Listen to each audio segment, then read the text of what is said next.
మనం knowledge representation and రీజనింగ్లో last unit knowledge soup అంటే అదే నాలెడ్జ్ సూప్ అంటే ఏంటంటే ఇది ఏం చేస్తుందంటే కాంప్లెక్స్ కానీ ఆఫ్టెన్ అంబిగియస్ నేచర్ ఉన్న నాలెడ్జ్ని డిస్క్రైబ్ చేస్తుంది అన్నమాట. ఓకేనా. నాలెడ్జ్ సూప్ అంటే ఏం లేదు, అంబిగియస్ నేచర్ ఉన్న నాలెడ్జ్ని ఇంకా కాంప్లెక్స్ నేచర్ ఉన్న నాలెడ్జ్ని డిస్క్రైబ్ చేసేది నాలెడ్జ్ సూప్ అనమాట.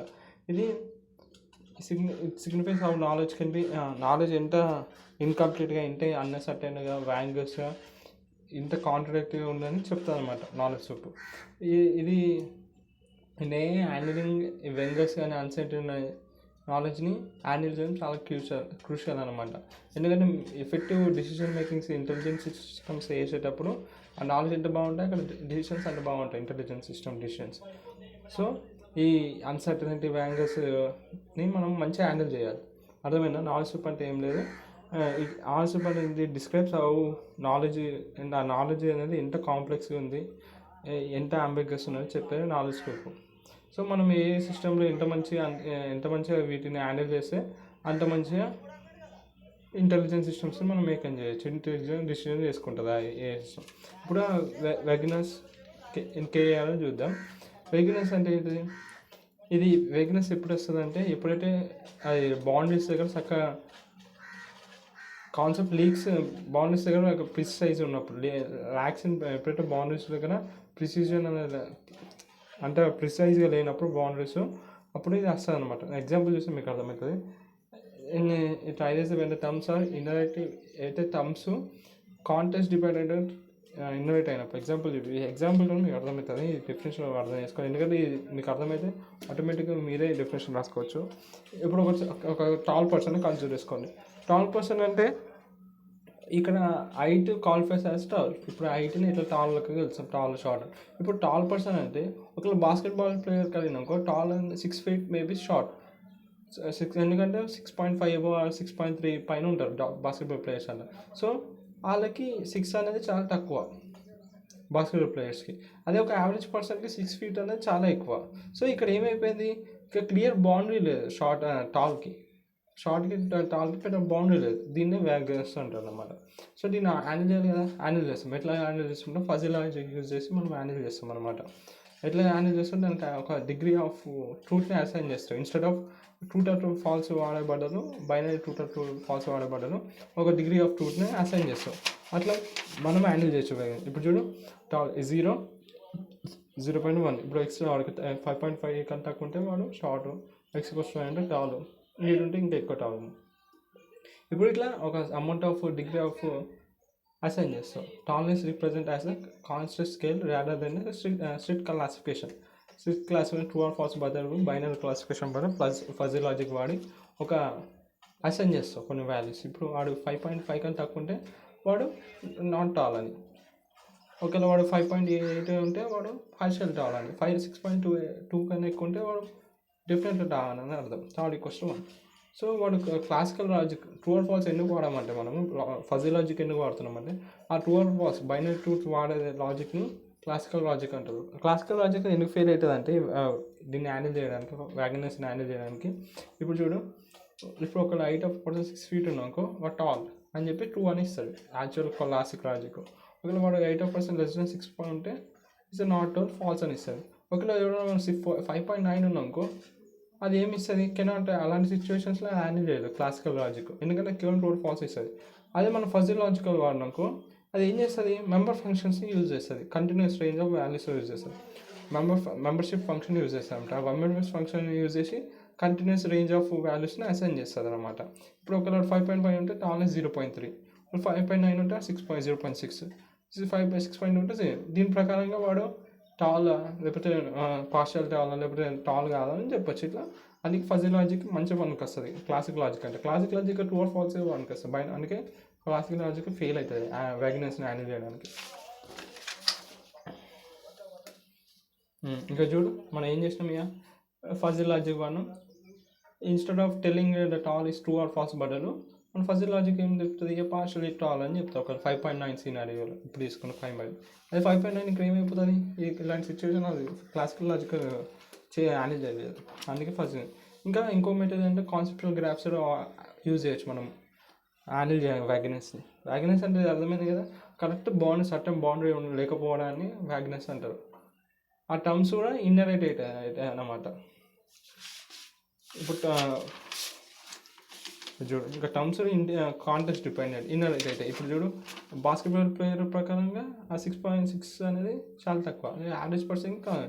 సో అట్లా ఆ టర్మ్స్ అనేది కాంటెక్స్ట్ నుంచి డిపెండెంట్ అయినప్పుడు, ఇన్నరేట్ అయినప్పుడు, లేకపోతే బౌండరీ సరిగా లేనప్పుడు దాన్ని వ్యాగ్నెస్ అంటారు. దాన్ని మనం రెండు విధాలుగా హ్యాండిల్ చేస్తాం. ఫజీ లాజిక్ వాడి కాన్సెప్చువల్ గ్రాఫ్ వాడి. క్లాసికల్ లాజిక్ ఎందుకు వాడతలేమంటే కేవలం ట్రూ ఆర్ ఫాల్స్ ఉంటే 5.9 అనుకో, అలాంటప్పుడు సిచ్యువేషన్ హ్యాండిల్ చేయాలి. అందుకే మనకు ఫజీ లాజిక్ వాడినాక కరెక్ట్ ఒక మెంబర్షిప్ ఫంక్షన్ వాడి వాల్యూస్ ఇస్తుంది. ఇట్లా మనం మాట్లాడుతున్నాం కదా, దీన్ని బట్టి అది ఎంత టాలో ఏ కాదని చెప్పచ్చు, పార్షల్ కాదని. అది ఫజీ లాజిక్ వాడి చేయొచ్చు. అన్ని ఫజీ లాజిక్ వాడతాం. కాన్సెప్చువల్ గ్రాఫ్స్ కూడా యూజ్ చేయొచ్చు ఆ వ్యాగ్నెస్ని హ్యాండిల్ చేయడానికి నాలెడ్జ్ రిప్రజెంటేషన్లో. ఎందుకు కాన్సెప్చువల్ గ్రాఫ్స్ అంటే రిప్రజెంట్ నాలెడ్జ్ని ఎట్లా రిప్రజెంట్ గ్రాఫ్స్ పరంగా రిప్రజెంట్ చేస్తారు. నోట్స్ని కాన్సెప్ట్స్ లైక్ పర్సన్ ఐట్స్ లెక్క వాడతారు. నోట్స్ని ఇట్లా నోట్స్ ఉంటాయి కదా, దీని పర్సన్ ఐడ్ అవుతుంది. ఈ రెండింటి మిడిల్లో ఉన్న రిలేషన్షిప్ ఎడ్జ్ ఏమైపోతుంది, రిలేషన్షిప్ అవుతుంది. ఇట్లా మనం కాన్సెప్చువల్ గ్రాఫ్స్ వాడచ్చు. ఇప్పుడు ఒక ఎగ్జాంపుల్ చూద్దాం. A person is tall if the height is greater than 6. ఎట్లా రిప్రజెంట్ చేస్తాం పర్సన్, ఇది నోడు యాజ్ హైట్, ఇది ఒక రిలేషన్షిప్, ఇది ఒక నోడు 6.2 ఉంది. ఆ క్లాసిఫైడ్ యాజ్ టాల్, ఇట్లా రిప్రజెంట్ చేస్తాం కాన్సెప్చువల్ గ్రాఫ్ వాడు. ఇక్కడ edge classified as represent vehicle classification.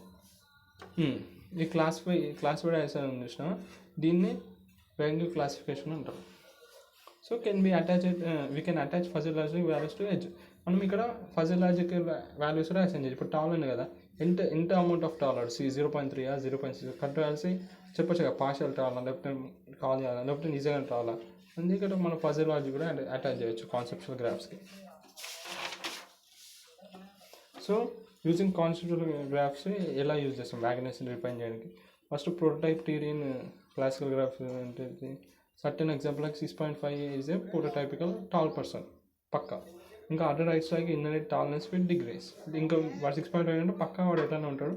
లేకపోతే వాడి మిగతా ఎట్లుంటే మన డిగ్రీ పరంగా ఎంత రేంజ్ ఆఫ్ చేస్తాం. ఇంకోటి contextual reasoning in conceptual graphs. Tall means different thing for basketball. General పీపుల్కి టాల్నెస్ వేరే.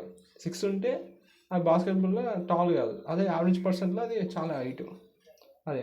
So contextual graph store multiple context. అది ఏం చేస్తుందంటే కాన్సెప్చువల్ గ్రాఫ్ మల్టిపుల్ కాంటెక్స్ట్ అంటే basketball context, average general population context రెండు స్టోర్ చేసుకుంటుంది. ఇప్పుడు చూడు బాస్కెట్బాల్ ప్లేయర్ ఉన్న యాజ్ హైట్ 6.2 ఉంటే టాల్ ఇంటి ఇచ్చింది. ఇక్కడ ఇది ఏం చూసినావా, ఇది ఫజీ లాజిక్. ఇక్కడ లాస్ట్ ఫజీ లాజిక్ యాడ్ చేసి ఇదంటే కాంటెక్చువల్. సో ఇది రిలేషన్షిప్, ఇది ఒక నోడు, ఇది ఒక నోడు, ఇది రెండింటికి 6.2 ఉంటే ఆడు ఇంత. యావరేజ్ పాపులేషన్కి ఇది చూడు, యావరేజ్ పాపులేషన్ 6.2 ఉన్నాడు, కానీ ఇది టాల్ ఎంత వచ్చింది 0.9 వచ్చింది. ఎందుకంటే 6.2 ఇది యావరేజ్ పాపులేషన్ ఇస్ వేరే టాల్, వేరే దీని బాస్కెట్బాల్ 0.4 తక్కువ, అందుకే ఇక్కడ 0.4 వచ్చింది డిగ్రీ అట్లా అనమాట. ఈ రెండిట్లో సేమ్ హైట్ ఉంది, కానీ in one case but tall ఒక్క కేసులోనే the same height 6.2 is tall in one case. ఈ రెండిట్లో ఒక్క కేసులో టాల్ ఈజ్ టాల్ అనేది యావరేజ్ పాపులేషన్, మళ్ళీ బాస్కెట్బాల్లో కాదు. అట్లా concept helps encode such context knowledge. అట్లా కాంటెక్స్ట్ నాలెడ్జ్ బేసిక్ బరకడానికి ఆ రిజల్ట్స్ ఇస్తుంది. ఇప్పుడు ఒక ఎగ్జాంపుల్ తీసుకున్నాం. ఇద్దరు పర్సన్లు, వాళ్ళిద్దరికి 6.2 టాల్నెస్ ఉంది, కానీ ఒక్కొక్కరు ఒక్కొక్క కాంటెక్స్ట్ డిపెండ్ ఉంటుంది. ఒక్కొక్క గ్రూప్, ఒకడేమో బాస్కెట్బాల్ వాటితో బాస్కెట్బాల్ ప్లేయర్స్తో కంపేర్ చేసి, ఇంకోటి యావరేజ్ పర్సన్. సో ఒకవేళ బాస్కెట్బాల్ ప్లేయర్స్తో కంపేర్ చేసుకుంటే వాడు 6.2 ఉంటే వాడు టాల్నెస్ ఎంత వచ్చింది 0.4. అదే ఒకవేళ వాడు యావరేజ్ పాపులేషన్ ఉన్నాక వాడు టాల్నెస్ ఎంత వస్తుంది, వీడికి 0.4 ఎందుకు వచ్చిందంటే ప్రొఫెషనల్ బాస్కెట్బాల్ ప్లేయర్ ఎంత 6.5 పైన ఉంటాడు, 6.5 to 7 ఉంటాడు. అందుకే 6.2 అనేది ఎక్స్పోనెన్షియల్ కాదు, అందుకే that group tallness score is lower ఉంది. అందుకే దీని టాల్నెస్ స్కోర్ అని తక్కువ ఉంది. అదే యావరేజ్ పర్సన్స్లో సేమ్ టాల్నెస్ హైట్ తీసుకున్నాం, 6.2 తీసుకో, అప్పుడు వాడు స్కోర్ 0.9 వచ్చింది. ఎందుకంటే యావరేజ్ పాపులేషన్లో వాడు హైట్ టాల్నెస్ అంటే 5.5 to 5.9 ఉంటే వాడు టాల్ అని. సో వాడికి ఇక 6.2 అంటే ఇంకా టాల్, కాబట్టి ఇక్కడ వాడు టాల్నెస్ స్కోర్ 0.9 ఎక్కువ వచ్చింది. ఇట్లా యూజ్ చేస్తామన్నమాట. ఇది ఎందుకు ఇంపార్టెంట్ అవుట్డోర్స్, ఇది కేఆర్ నాలెడ్జ్ రిప్రజెంటేషన్ రీజనింగ్గా ఎట్లా హెల్ప్ చేస్తుంది అంటే ఈ కాన్సెప్చువల్ గ్రాఫ్స్ ఫజీ లాజిక్ రెండు కలిసి పనిచేస్తాయి అన్నమాట. ఏంటంటే రిలేషన్షిప్ ఉంటాయో కాన్సెప్ట్స్ బిల్డింగ్లో దాన్ని రిప్రజెంట్ చేయడానికి. ఫజీ లాజిక్ ఏమో helps to assign partial roots, ఇట్లా పార్షియల్ రూట్స్ అనమాట. క్లాసికల్ లాజిక్ వాడినాక ఏంటి ట్రూ ఆర్ ఫాల్స్, అది కొన్ని సినానిమ్స్ పని కదా. అదే ఫజీ లాజిక్ వాడినాక అది పార్షియల్ ట్రూట్ ఎంత అమౌంట్ ఆఫ్ కరెక్ట్ అని చెప్తుంది బేస్డ్ ఆన్ కాంటెక్స్ట్, ఇంకా వాల్యూస్ బేస్డ్ ఆన్ కాంటెక్స్ట్ పైన చెప్తుంది.